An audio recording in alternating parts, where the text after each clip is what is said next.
Estamos de volta com o programa Ação Nacional e hoje estamos falando sobre o Sínodo da Amazônia. Eu recebo aqui o padre Dário Bossi, provincial dos missionários combonianos no Brasil. Padre, o senhor estava falando muito, eu gostei muito do que o senhor falou das questões, né, dos destaques principais desse documento do Sínodo, né, que vai ser discutido muito. Me tocou uma coisa que o senhor falou, 3 pontos que eu queria levantar aqui. Um, do diálogo cultural, né, entre os povos, né, da ministerialidade, né, uma palavra mais complicada para falar, e também o sangue dos mártires, né, que a gente sabe disso, é uma realidade, infelizmente, que acontece na Amazônia, no Brasil, não só no Brasil. Claro. Né? Esse aqui no Brasil a gente ainda relata, imagine fora do Brasil, que muitos ainda não são nem relatados. Né? Sim. Mas vamos começar por esse diálogo cultural. Sim. Como falar com os indígenas, né, que têm uma outra cultura, uma outra visão de Deus, muitas vezes? Sim. É um desafio que, digamos, é histórico na igreja, né? Pensemos que a igreja nasceu numa cultura muito específica, que é a cultura do povo israelita, com toda a sua memória, com toda, digamos, o percurso histórico, né, que acompanhou o povo de Deus. Com a Pentecostes e com o desafio de sair das margens restritas de uma cultura e ir ao mundo então conhecido, que era o mundo do Império Romano, a igreja sentiu enormes desafios, que eram os desafios de entrar em outras culturas, né?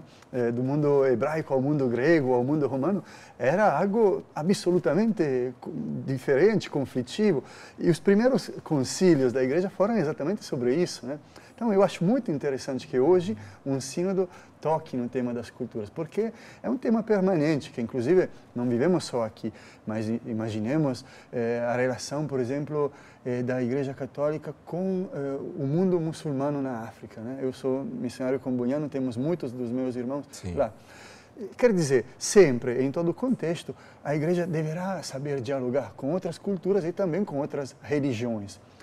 E aí entra a postura, aquilo que dizíamos no começo, né? Se a postura for uma postura de cima para baixo, de afirmação de uma verdade exclusiva e exclusivista, né? Não teremos muito sucesso nessa aproximação. Será, digamos, a nossa evangelização simplesmente uma tentativa de arrancar de um lado para trazer do nosso lado, né? Há outras dinâmicas que são exatamente as dinâmicas do diálogo intercultural e interreligioso. Eles estão bastante descritas também aqui no documento. O diálogo interreligioso não significa que eu relativizo as minhas convicções. Eu estou totalmente convencido e, digamos, identificado e feliz por minha vocação e minha fé, e minha relação com Jesus Cristo. Porém, no meu encontro com o diferente, eu tenho que levar isso como uma riqueza e não como uma imposição. E, por outro lado, aprendo também pelo Vaticano II que Deus e o próprio Jesus Cristo com seu Espírito me antecipou no outro, inclusive no outro que tem uma outra religião, e está presente no outro, me revelando a si mesmo o rosto de Deus a partir de culturas e religiões diferentes. Isso é incrível, porque ensina que o missionário não é só um mestre, mas é um discípulo também. É alguém que, como diz o documento, aprende e não só ensina, né? Então, o que podemos aprender dos povos indígenas e também de sua religião? Podemos aprender, por exemplo, toda a cosmovisão que eles têm, pelo qual não é a natureza que pertence a nós, mas somos nós que pertencemos à natureza. E quando a gente contempla isso, a gente descobre afinidades profundas com a revelação bíblica. O livro do Gênesis nos fala das mesmas coisas. Ou também aprende, como diz Monsenhor Davi, que é o bispo de Puerto Maldonado, ele diz assim: os povos indígenas não acumulam nada a não ser relações. Muito bonito isso, né? Então, a gente aprende com eles a vencer aquela tentação que é típica da cultura pós-moderna, do individualismo, da competição, isso é meio da tomar disputa. Posse das coisas. Isso. Tu entende como a relação a pertença à Mãe Terra. São questões que são profundamente parte também da nossa revelação cristã, da nossa relação com Deus, mas que a gente reaprende com eles. Isso não significa que nós vamos mudar a nossa religião, vamos ter que relativizar certas crenças. Ao contrário, eu acredito muito que neste encontro com o outro, se estiver com essa abertura, seremos capazes também de evangelizar, porque o outro vai se perguntar por quê e com que, de onde vem a fonte desse meu estar lá com essa disposição, com essa atitude samaritana e de escuta. Então, acho que essa é uma chave para a evangelização. Outro ponto que eu queria falar é a questão do Padre Ezequiel, por exemplo. O Padre Ezequiel Ramin pode ser considerado uma das figuras de referência no sínodo. Por quê? Padre Ezequiel, que é missionário comboniano, ele foi morto em Amazônia, em 85, lá na região, ele foi morto em Rondolândia, Mato Grosso, mas ele morava em Cacoal, é que à época a paróquia dele era enorme, abrangia 2 estados. Cacoal, na Rondônia. Exatamente, era na diocese do saudoso Dom Antônio Possamay, que é um dos grandes profetas da Amazônia, na minha ideia. Um bispo que construiu a igreja de Rondônia, as comunidades eclesiais de base, uma aproximação ao povo de Deus que estava muito sofrido naquela época. Era uma época de grande conflito. E Padre Ezequiel foi um missionário que, com a disposição não violenta, porque ele se identificava muito com a figura de Cristo que morreu inerme, impotente na cruz, vítima de fato da violência do império, né? Mas sem aplicar violência.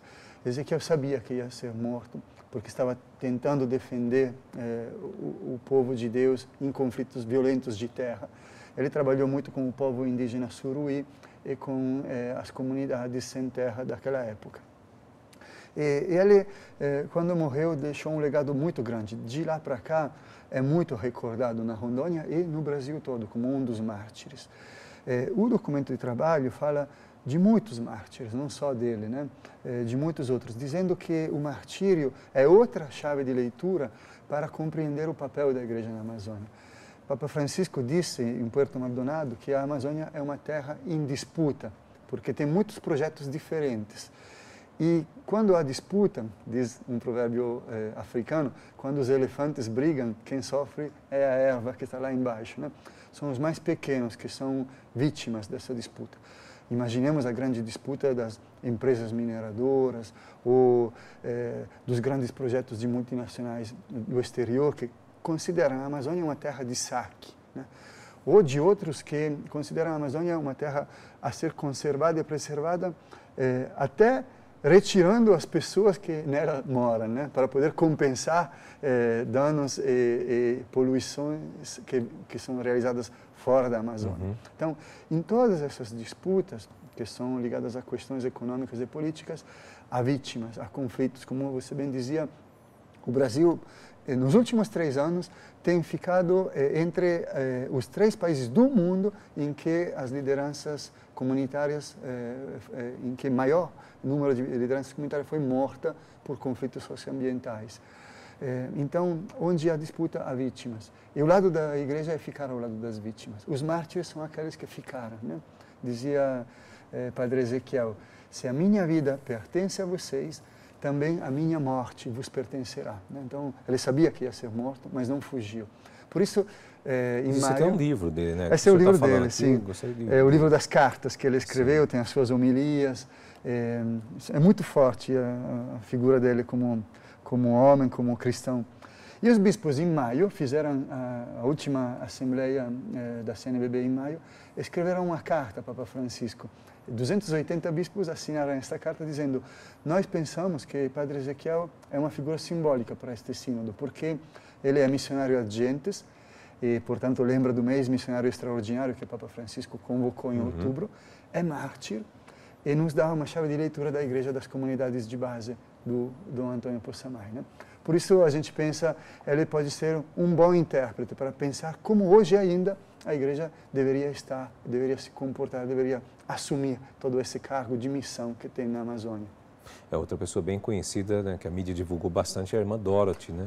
Grande mulher, ela também. Mulher, né? Ela morreu com a Bíblia ao lado, né, para dizer como são pessoas que fizeram de sua vida, de sua morte, não um ato político, como alguns criticam ou tentam assim alegar para desvalorizar, mas fizeram disso uma total conformação a Cristo, né? São pessoas que se estigmatizaram, né? Carregaram as feridas de Cristo em seu próprio corpo, né? Então, Irmã Dorothy, que nos proteja e também nos acompanhe neste sínodo.